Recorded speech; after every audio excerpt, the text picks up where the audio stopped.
After a tiring 5-hour drive, we were glad to arrive in the peaceful countryside. Our home for the weekend was a tiny cabin set in its own orchard.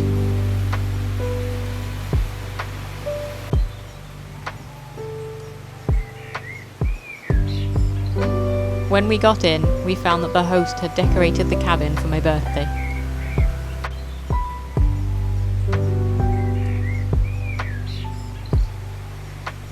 She'd even left us a card and a cake to celebrate.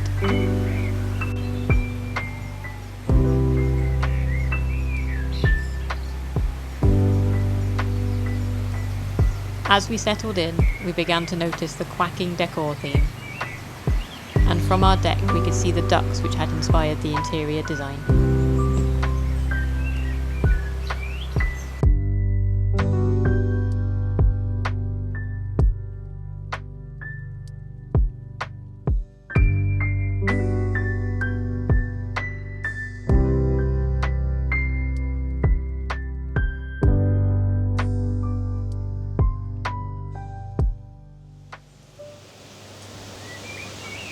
How do you say Anglesey in Welsh? Ynys-Môn. Ynys-Môn. What? Ynys-Môn. Ynys-Môn. Ynys. Ynys. Môn. If you're wondering why I'm doing the influencer microphone thing, it's because I've just got new microphones for my birthday and I don't understand how they work yet. We are in Ynys-Môn, or Anglesey, for a few days. It's been about a year since I last did a vlog, so just to bring you up to speed, the buzz cut is gone. I now have a pink and ginger mullet. Me and Kyle passed our driving tests, so... We have a car! Which might not seem very exciting in the grand scope of things, but it's opened up a world of travelling for us, so we're very excited. Today's hike is from South Stack to North Stack. They're two bits that stick out of Holyhead. They're owned by the RSPB, and we're also including Holyhead Mountain, because if you tell us you have a little mountain, we have to climb the little mountain. But it's just a little baby mountain, a little baby. I'm saying that now. We might get to it and it's actually a little bitch, but right now, on paper, it seems just like a little baby mountain. This makes me want to do ASMR. Hey, I'm in Wales. Can you imagine my accent on ASMR? It's the least relaxing thing in the world. I'm just gonna end this here because I'm not really sure what I'm doing anymore. I'm making myself uncomfortable whispering into this.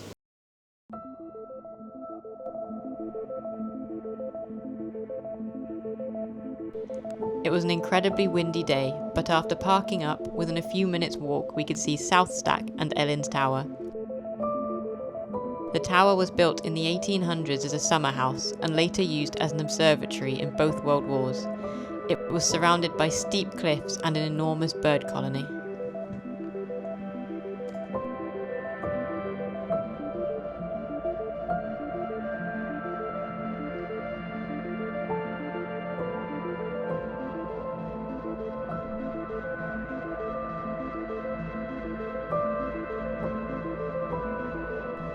We pressed on, and over the next ridge the landscape opened up before us.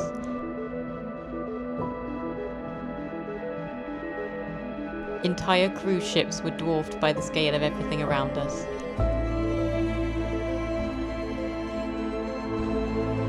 But despite the harsh windy conditions, native heath orchids were blooming along the peaks.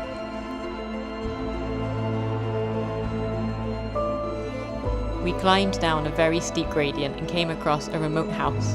The families of the fog warning station operators had lived here after it was built in the 1780s.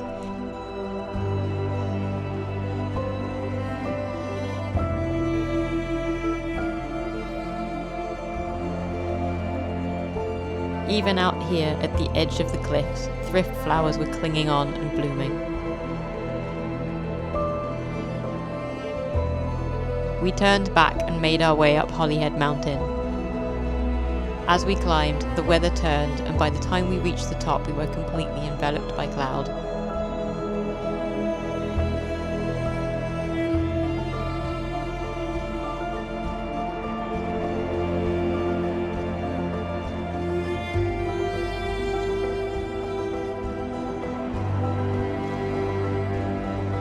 We scrambled back down through the clouds, climbing through the sea of heather and past rocks sliced with quartz.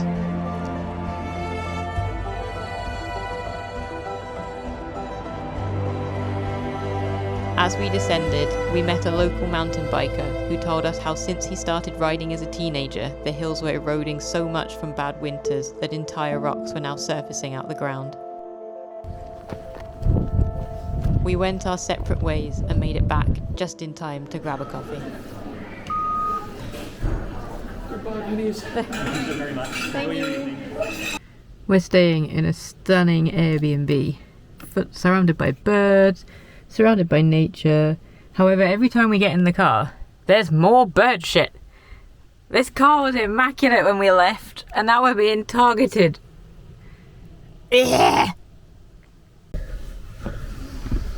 Good morning. Well, afternoon. I need to stop saying that.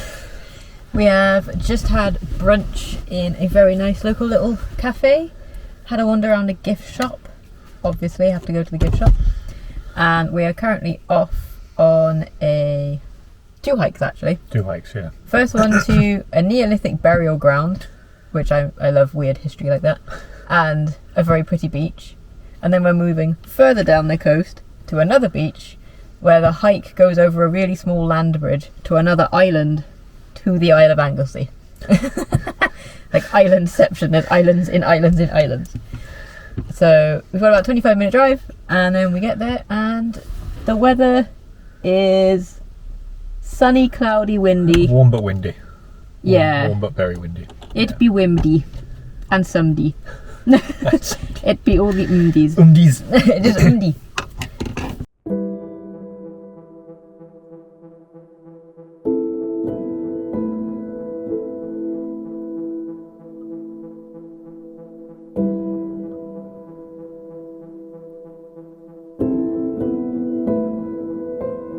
Because of the weather, we had the beach pretty much to ourselves. Our only passers-by were some flocks of grey plover, beachcombers rifling through the seaweed, and shivering sea foam.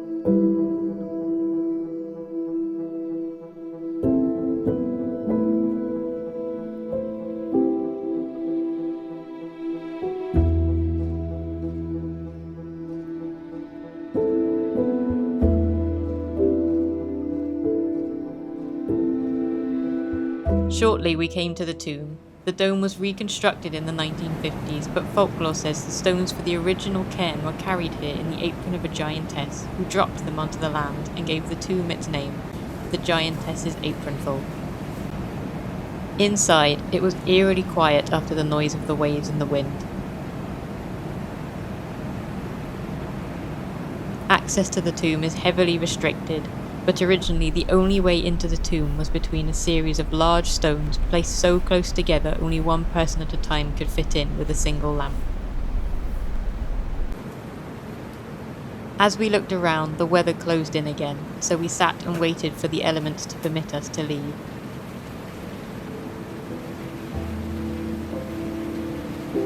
Once they did, we could see all the way out to Holyhead Mountain we'd climbed the day before.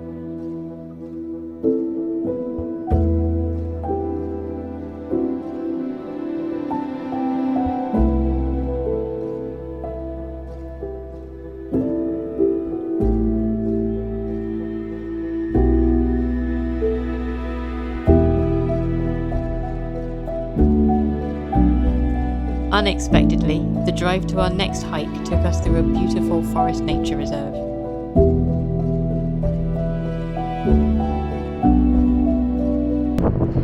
I've just sat here putting my shit in the back of the car, and I just need to do a PSA because you're not ready for this view. I'm not ready for this view. But here is the view.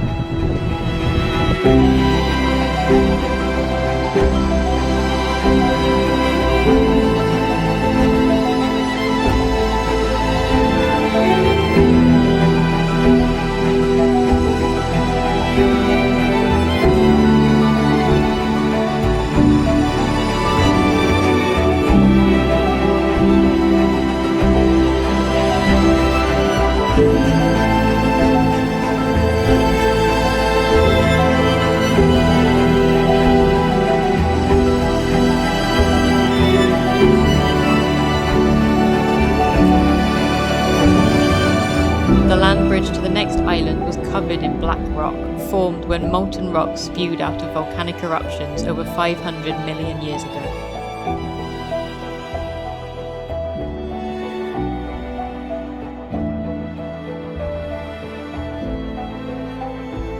We found a particularly comfy piece to settle on and watch the waves roll in.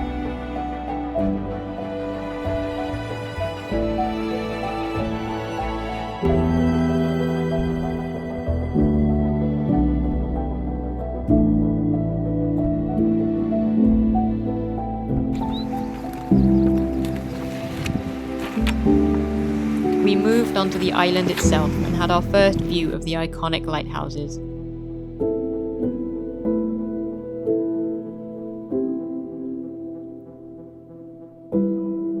At first we thought we were hiking on sand, but soon realised it was countless broken shells.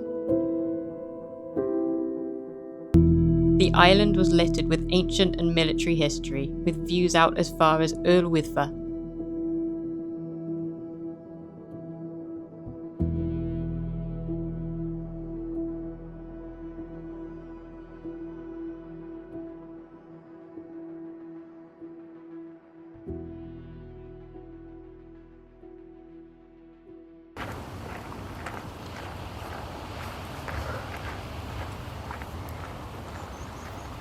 The lighthouses still had signs of where the former occupants had cared for them, new steps, a nice door handle. But now they stood as silent wardens of the island.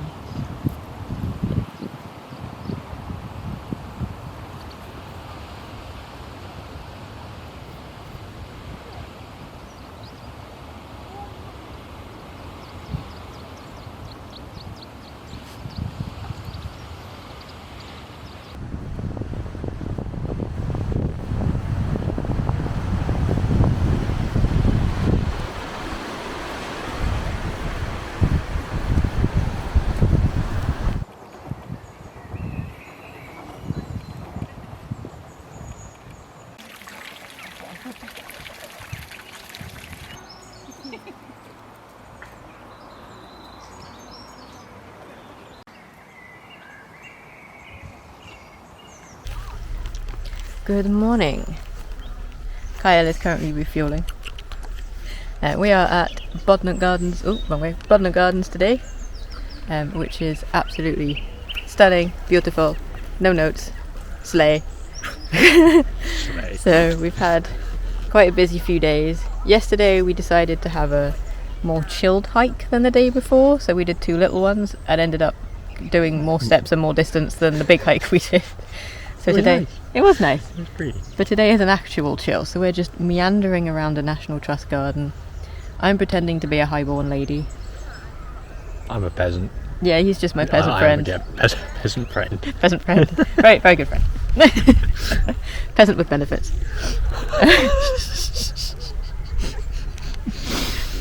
And that's the plan, yeah. Peasant with benefits. Slay.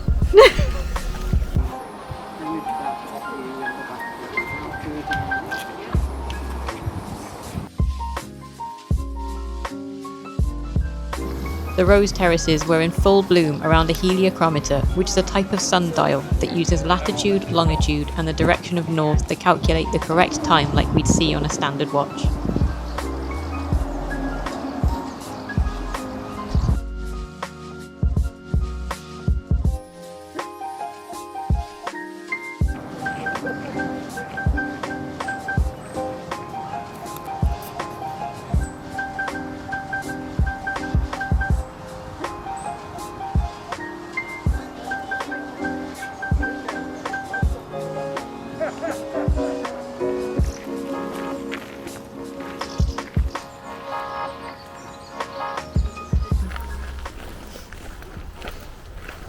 The most terrible thing has happened on my birthday.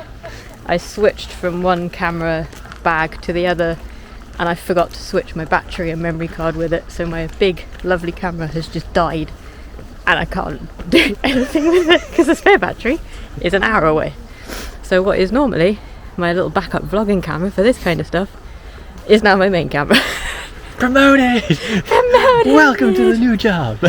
And Kyle bought me a nice new microphone setup for me to play with on my birthday. Can't use that because the camera's dead. Those lovely new filters he bought me for my birthday, useless because the camera's dead. So, it's going super well. But on the upside, as you can probably see, it's still pretty.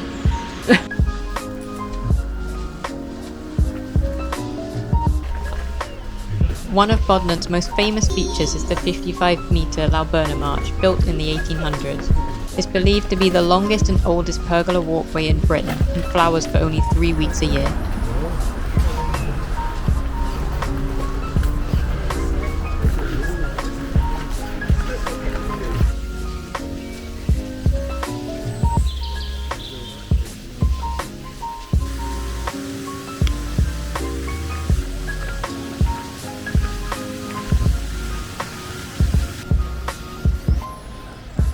Bodnant's name means dwelling by a stream in Welsh, and the original house was replaced by the current mansion in 1792, with subsequent family members creating the gardens that now span 80 acres.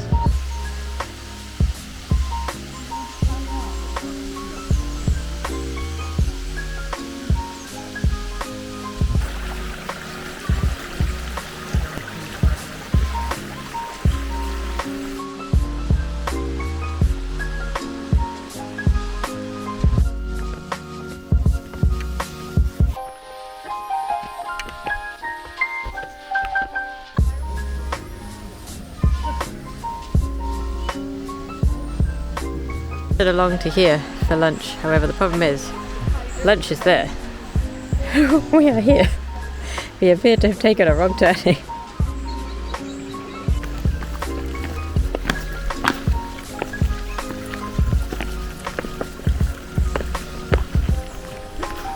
After a brief detour, we sat by the stream and enjoyed freshly baked pasties in the sun.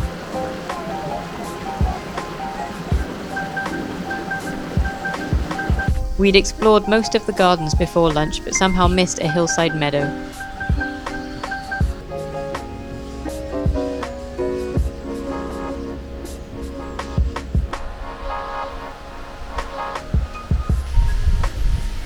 The National Trust has set up deck chairs, so as two became free, we pounced on them and enjoyed the views over the landscape.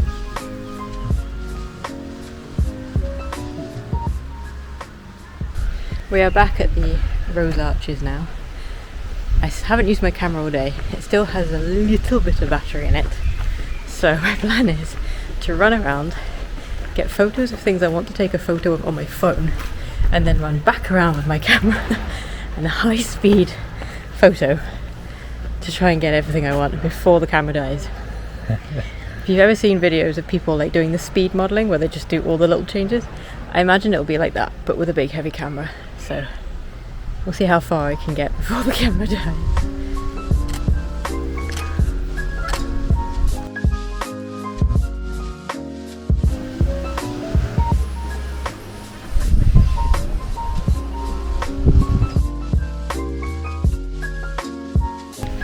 I did it! I got all the photos. So we're now going to chance the Lauberna March because my camera hasn't turned off. It's still just very mad at me. So I'm going to try and get some kind of video in the Lauberna March. Fingers crossed. Back at the Lauberna March. Almost got it to ourselves. Can I get some video before my camera just goes, you know what, I'm done with your bullshit. Bye. Ciao. Right, 3, 2, 1.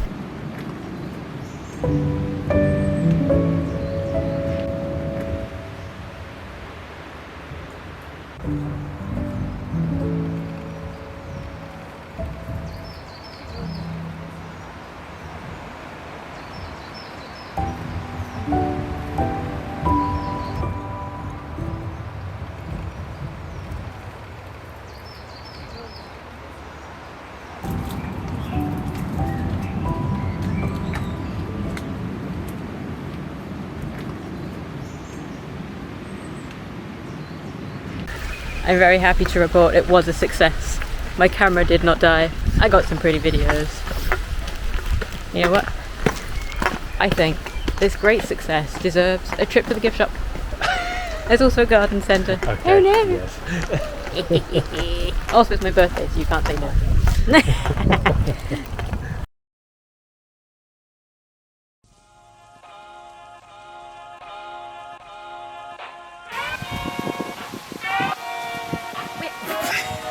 I feel a little bit like I'm holding a hamster's ass up to my face, but we're working with it. We're figuring it out, okay? Bear with me.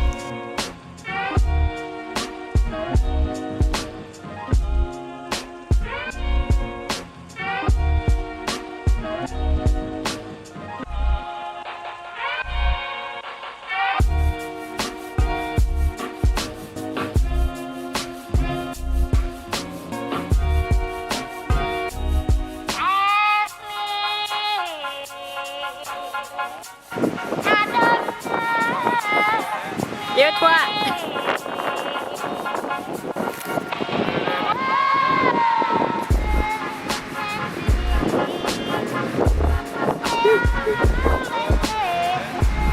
I love